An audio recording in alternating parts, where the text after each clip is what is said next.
안녕하세요. 법무법인 성지 파트너스입니다. 게임 중 화가 나서 한 말의 성범죄자 위기. 통매음이란 통신매체 이용 음란죄를 줄인 말로써 본인 또는 타인의 성적 욕망을 유발하거나 만족시킬 목적을 가지고 컴퓨터, 전화 등 통신매체를 이용하여 성적 수치심이나 혐오감을 일으키는 말, 글, 영상, 그림 등을 상대방에게 전달하는 것을 말합니다. 즉, 성적 욕망을 유발하거나 만족시킬 목적이 있다면 성립 요건에 해당하여 법적인 처벌이 이루어진다는 것인데요. 이때 성적 만족의 목적이라는 것은 다소 주관적인 판단이 반영될 수 있으므로 사실관계를 파악한 후 대처할 수 있어야 합니다. 또한 게임에서 해당 발언을 하였다면 그 내용이 모두 기록되어 있으므로 잘못을 부인하는 것보다 인정하고 반성하는 모습을 보이는 편이 더 좋습니다. 통신매체 이용 음란죄가 인정된다면 다음과 같은 처벌을 받게 됩니다.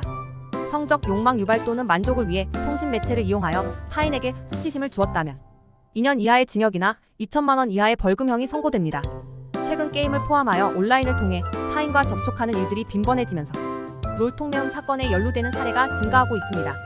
아무래도 상대방과 직접 대면하고 있지 않다 보니 다소 거친 단어들을 사용하여 혐의를 받는 사안이 많은데요. 특히나 롤의 경우 혼자 게임을 진행하는 것이 아닌 다수의 사람들과 함께하다 보니 게임의 특성상 욕설을 주고받는 사례가 흔하게 보입니다.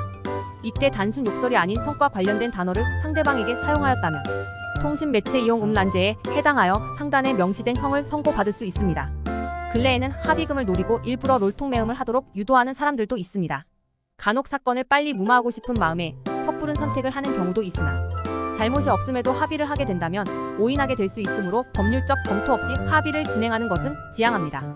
저희 법인만의 대응 방법 매뉴얼을 확인하고 싶다면 하단의 사례를 살펴봐 주시기 바랍니다. 아래 두 사례는 저희 법인에서 직접 진행한 사례로 개인정보 보호를 위해 각색 처리하였음을 알려드립니다. 첫 번째 경우, 게임 중 상대방에게 음담패설을 하여 롤통매음 혐의 받은 사례, 불송치 결정. 의뢰인 어느 대학생으로 친구들과 게임을 하던 중 상대방에게 채팅으로 욕설을 하였습니다. 이에 상대방도 심한 욕설을 하자 화가 난 A는 상대에게 조롱하는 말과 함께 음란한 채팅을 쳤습니다. 이 일로 고소를 당하게 되자 A와 A의 부모님은 법무법인 성지 파트너스에 조력을 요청하였습니다. 변호인은 처음 경찰 조사를 받는 A를 위해 조사 시 주의해야 할 사항과 숙지하고 있어야 할 것들에 대하여 미리 설명하였고 경찰 연락 시 일정에 대한 안내도 함께 했습니다. 이후 본인의 잘못을 인정하고 반성하고 있다는 점을 주장하였고 성적인 목적을 가지고 한 행동이 아니라는 점과 상대방 또한 심한 욕설을 전달해 욱하는 마음에 비롯한 행위임을 매우 구체적으로 정리했습니다. 경찰은 이 주장을 받아들여 롤통매음으로 조사를 받은 A에게 불송치 결정을 내렸습니다. 두 번째 경우, 함께 게임하던 상대방에게 성적 불쾌감을 일으키는 채팅을 전달하여 고소당한 사례. B는 온라인을 통해 성적 모욕감을 불러일으키는 글을 작성하여 롤통매음으로 고소를 당했습니다. 관련해 법적인 도움을 받기 원했던 B는 저희 법인에 의뢰를 부탁하였고 법률 대리인은 다음과 같이 조력하였습니다. 먼저 자신의 행동에 부끄러워하며 깊이 반성하고 있는 점, 피해자에게 사과의 말을 전달하고 합의금을 지급하여 원만하게 합의한 점을 들어 최대한 관대한 처분을 내려줄 것을 호소했습니다. 그 결과 검찰은 B에게 불기소 처분을 결정했습니다.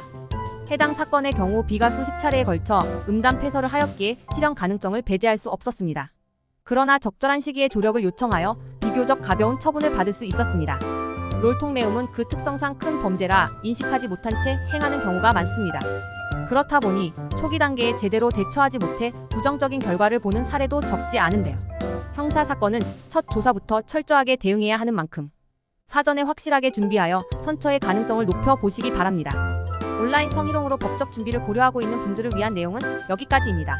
성범죄는 구체적인 내용이 각 사안마다 모두 다르므로 보다 정확하고 확실한 대응책을 찾고자 한다면 실력 있는 변호인과 상담을 받아볼 것을 권하며 오늘 소식 마치겠습니다.